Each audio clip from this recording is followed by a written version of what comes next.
कहानी की शुरुआत में हम दो लड़कियों को देखते हैं जो कि किसी रूम में बैठी हुई ड्रग्स पैकेट को गिनकर उनकी प्राइस काउंट कर रही थी, जिनका नाम पेट्यूला और टिल्डा होता है। वो दोनों एक दूसरे की बहुत अच्छी दोस्त थीं और अब वो आराम कर रही थी, लेकिन तभी बाहर पुलिस आ जाती है, इसलिए वो दोनों बचने के लिए विंडो से निकलकर भाग जाती हैं। अगली सुबह वो शहर को छोड़ने के लिए ट्रेन में बैठ जाती है ताकि पुलिस उनको अरेस्ट नहीं कर सके, क्योंकि ड्रग्स डीलिंग की वजह से उन दोनों का नाम मोस्ट वांटेड की लिस्ट में आ चुका था।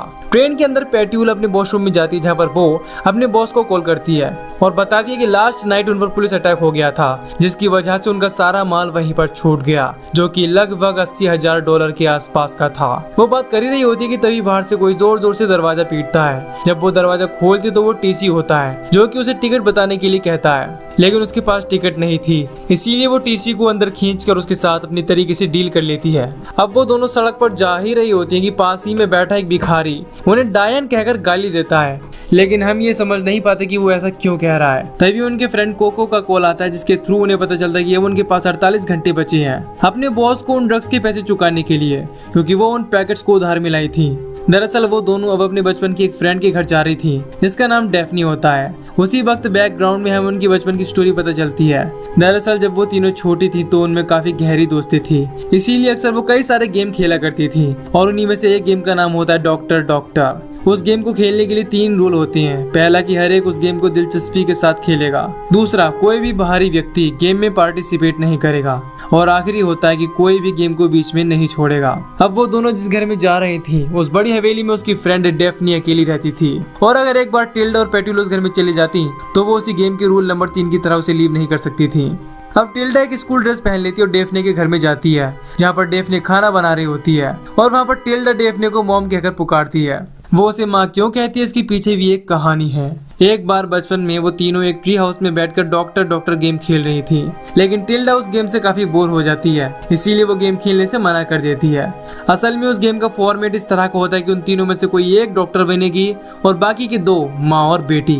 उस गेम में डेफनी मदर का और पेट्यूला डॉक्टर का रोल रखती है, मगर टिल्डा को अपना कैरेक्टर पसंद नहीं आता, क्योंकि वो डेफनी को अपनी मॉम के रोल में पसंद नहीं करती, और इसी वजह से इन दोनों में झगड़ा हो जाता है, जिस झगड़े में डेफनी ट्री हाउस से नीचे गिरकर बेहोश हो जाती है। हॉस्पिटल ले जाने पर डॉक्टर्स कहते हैं कि इसे दिमाग में गहरी चोट आई है, जिसकी वजह से हो सकता है कि इसके दिमाग सही से काम ना करे।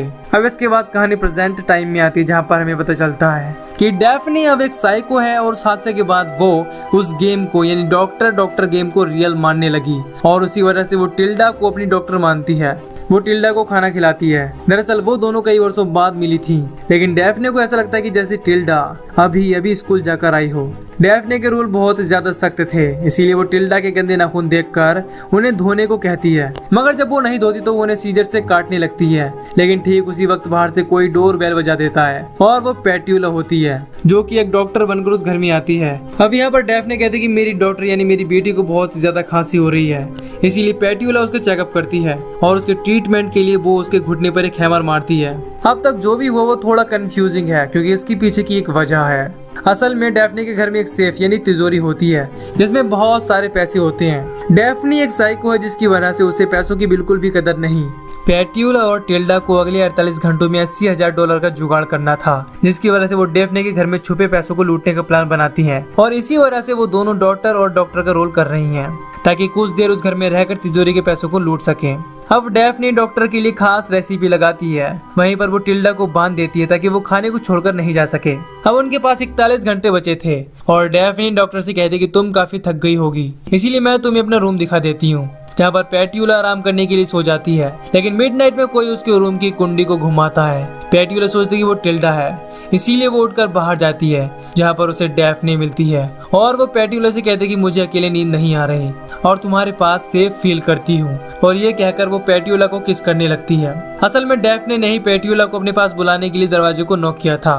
अगली सुबह टिल्डा मेल बॉक्स के पास अपना फोन चेक कर रही होती है, उसी वक्त वहाँ पर पेट्यूला आ जाती है। टिल्डा उसे वहाँ से चलने के लिए कहती है, क्योंकि वो इस साइको के आगे रहकर परेशान हो चुकी है, और उसे ये भी लगता है कि डेफने ने अपने सारे पैसे किसी बैंक में डाल दिए हैं। मगर पेट्यूला कहती है कि हमें थोड़ी और कोशिश करनी चाहिए, क्या पता हमें वो तिजोरी मिल जाए।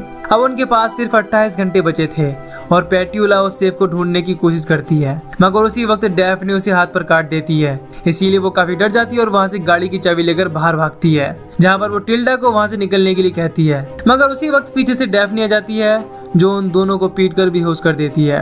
अब इसके बाद सीन चेंज होता है और हम एक डिटेक्टिव को देखते हैं जिसका नाम सीगल होता है, जो कि तैयार होकर अपने घर से गाड़ी लेकर ड्यूटी के लिए निकलता है। उसे टिल्डा और पेट्यूला के ड्रग केस पर छानबीन करने का ऑर्डर मिलता है। दूसरी ओर हम टिल्डा और पेट्यूला को देखते हैं जिन्हें डैफ्ने ने बांध दिया था और वो पूरी तरह से पागल होकर उनसे बात कर रही थी। उसी वक्त कोई दरवाजे पर नॉक करता है और जब डैफ्ने वहां जाकर देखती है तो डिटेक्टिव सीगल होता है। सीगल कहता है कि तुम्हारे पड़ोसियों ने कंप्लेंट की है कि नाइट में तुम्हारे घर से किसी यंग लेडी की चिल्लाने की आवाज आती है। डैफ्ने कहती है कि मैं इस पूरे घर में अकेली रहती हूँ और इस बात से सीगल समझ जाता है कि वो आवाजें क्यों होती हैं। अब वो घर के अंदर आता है जहाँ पर कुछ छानबीन करता है, तब उसे इन तीनों के बचपन की फोटो मिलती है, जिसे देखकर सीगल कहता है कि मैं इन दोनों को जानता हूँ, क्या तुम बता सकते हो कि वो रिसेंटली कहाँ पर हैं? डैफ्ने कहते कि मुझे इनके बारे में कुछ नहीं पता। अब असल में सीगल उन तीनों को इसीलिए जानता है क्योंकि बचपन में हुए उस एक्सीडेंट में सीगल ने ही उन दोनों से पूछताछ की थी और वो उनकी दोस्ती को भी बहुत अच्छी तरह से जानता था। इसीलिए सीगल डैफ्ने से एक बार फिर पूछता है क्योंकि उसे अभी भी शक होता है कि वो दोनों इसी घर में हैं, लेकिन वो गुस्सा हो जाती है जिसकी वजह से वो सीगल से उसकी मिसिंग रिपोर्ट के बारे में बोल देती है। इससे सीगल को पूरा भरोसा हो जाता है कि वो दोनों इसी घर में हैं। ठीक उसी वक्त उसे ऊपर से कुछ आवाज सुनाई देती है और वो ऊपर जाने लगता है, लेकिन डैफ्ने उससे अपना सर्च वारंट दिखाने के लिए कहती है। ऑफिशियली उसके पास कोई वारंट नहीं था, इसीलिए वो वहाँ से चला जाता है, लेकिन जाते वक्त वो ये कहता है कि अगर वो दोनों इस घर में हैं तो मैं बहुत जल्द एक वारंट के साथ वापस लौटूंगा क्योंकि उन दोनों का नाम अब मोस्ट वांटेड में है। ये सुनकर डैफ्ने वहाँ से ऊपर जाती है और एक रूम की सभी खिड़की ब्लॉक कर देती है ताकि वो उन दोनों को पुलिस से सिक्योर कर सके। दूसरी तरफ वो दोनों अपने आप को फ्री कर लेती हैं, इसीलिए फिर से तिजोरी ढूंढने लगती हैं। रात में डैफ्ने उन दोनों के लिए खाना लगा देती है, जहाँ पर वो पेट्यूला को बताती कि मुझे पता है कि तुम यहाँ पर क्यों आई हो। इस हवेली के हॉल में तुम्हें कुछ संकेतों को ध्यान में रखते हुए आगे बढ़ना होगा। जहाँ पर मेरी प्यारी डॉल्स पड़ी हुई हैं, वहाँ पर मिरर अपने दिन के अंत की ओर बढ़ रहा होगा और जब तुम समय के जादू को तोड़ोगी तो एक कब्र खुल जाएगी। पेट्यूला को कुछ भी समझ नहीं आता कि वो क्या कह रही है। तब टिल्डा उसे कहती कि ये एक पहेली है और इसकी वजह से वो हमें तिजोरी का रास्ता बता रही है। अब टिल्डा जल्दी से उसे सेफ ढूंढने के लिए कहती है। वो रिडले के स्टेप को फॉलो करती है और उसे एक स्टैचू के नीचे हॉल का कोड मिलता है। वो भागते हुए हॉल में पहुंचती है जहाँ पर उसे मिरर में एक और कोड मिलता है। इस तरह उसे एक पेंटिंग के पीछे तिजोरी मिल जाती है और वो उन सभी कोड को कंबाइन करके एंटर करती है, इससे लॉक खुल जाता है। अब वो सारे पैसों को बैग में पैक करती है और भागते हुए टिल्डा के पास जाती है और उसे बताती है कि मुझे पैसा मिल चुका है और हम आज रात यहाँ से निकल जाएंगे। रात होने पर वो दोनों लैंप लेकर वहाँ से निकल जाती हैं और रोड पर जाकर गाड़ियों से लिफ्ट मांगती हैं, मगर कोई भी उनके लिए गाड़ी नहीं रोक रहा था। तभी अचानक से एक कार पेट्यूला को ठोक देती है। वो डैफ्ने होती है जो अब उन्हें वापस अपने घर में ले आती है, जहाँ पर वो उन दोनों को बांध देती है। पेट्यूला दुखी होती है, इसीलिए डैफ्ने एक नाइफ से यानी कि चाकू से उसके मुंह पर एक स्माइल कट लगा देती है ताकि वो उसे स्माइल में देख सके। दूसरी ओर हम उस बूढ़े भिखारी को, जो कि पुलिस स्टेशन पर पहुंचकर ये दावा करता है कि मैंने उन मिसिंग गर्ल्स को रेलवे स्टेशन पर देखा था। डैफ्ने टिल्डा और पेट्यूला को काफी टॉर्चर करने के बाद उन्हें कहती है कि अब तुम गेम को छोड़कर जा सकती हो, मगर एक पेपर भी देती है जिसमें उनकी मोस्ट वांटेड की न्यूज छपी हुई होती है। ये देखकर वो दोनों शॉक्ड रह जाती हैं। अब डैफ्ने उन दोनों को वहाँ से जल्द चले जाने को कहती है क्योंकि वो बताती है कि मेरा बहुत जल्द एक बेबी आने वाला है। टिल्डा पूछती कि कैसा बेबी? तब वो बताती कि मैं पेट्यूला की वजह से प्रेग्नेंट हो चुकी हूँ और इस बात को सुनकर टिल्डा जोर जोर से हंसने लगती है। लेकिन उसी वक्त पेट्यूला डैफ्ने के इस पागलपन को फायदे में बदलने के बारे में सोचती है और वो कहती कि डैफ्ने तुम्हें इमीडिएटली एक सर्जरी की जरूरत है। अब इसके बाद वो दोनों डैफ्ने को एक बेड पर लेटा देती हैं और वो उसकी सर्जरी के बहाने उसे मारने के लिए तैयार हो जाती हैं। लेकिन उसी वक्त सीगल वहां पर पहुंच जाता है जो उन्हें पीछे हटाकर नीचे बैठा देता है। जब वो उनके पास जाता है उसी वक्त डैफ्ने पीछे से सीगल की पीठ में चाकू घोंप देती है जिससे वो नीचे गिर पड़ता है और वो तीनों मिलकर उसकी बॉडी को बिखेर देती हैं। इसके बाद में वो उसे पॉलीथिन में पैक करके एक कब्र खोदकर उसमें गाड़ देती हैं और सबूत मिटाने के लिए उसकी कार को पानी में फेंक देती हैं। अब हम उन तीनों को एक ही ड्रेस पहने हुए डाइनिंग टेबल पर बैठा हुआ देखते हैं जो कि खुशी से अपना डिनर एंजॉय कर रही हैं। अब अगली सुबह पेट्यूला बाहर जाकर टिल्डा को ढूंढने जाती है तो उसे अचानक से सीगल दिखाई देता है जिससे वो काफी डर जाती है। लेकिन तब तक वहाँ पर टिल्डा और डैफ्ने आ जाती हैं जो कि उसे अंदर चलने के लिए कहती हैं। तभी पेट्यूला को मेल बॉक्स में एक छल्ला मिलता है जो कि उन्होंने सीगल की बॉडी के साथ दफना दिया था। ये देखकर वो कब्र को खोदती है मगर उसे वहाँ पर सीगल की बॉडी नहीं मिलती, इसीलिए वो काफी परेशान हो जाती हैं और भागते हुए हवेली के अंदर जाती हैं जहाँ पर उसे बेड के नीचे काफी पुरानी डायरी मिलती है जिसमें उसे ड्रग केस और सीगल की मौत के बारे में पहले से लिखा हुआ था। इसे देखकर वो शॉक्ड रह जाती हैं। तभी वहाँ पर डैफ्नी आती है जो उसे बताती है कि यहाँ पर जो भी चल रहा है वो इस डायरी में बहुत पहले ही लिख चुका है। पेट्यूला को कुछ भी समझ नहीं आता कि यहाँ पर चल क्या रहा है। तब डैफ्नी उसे अपने हाथ देखने के लिए कहती है और जब वो अपने हाथ को देखती है तो उस बार बहुत सारे बाइट होते हैं और डैफ्नी कहती है कि तुम्हारे हाथ पर जितने कट्स हैं उतनी ही बार तुम यहाँ पर आ चुकी हो।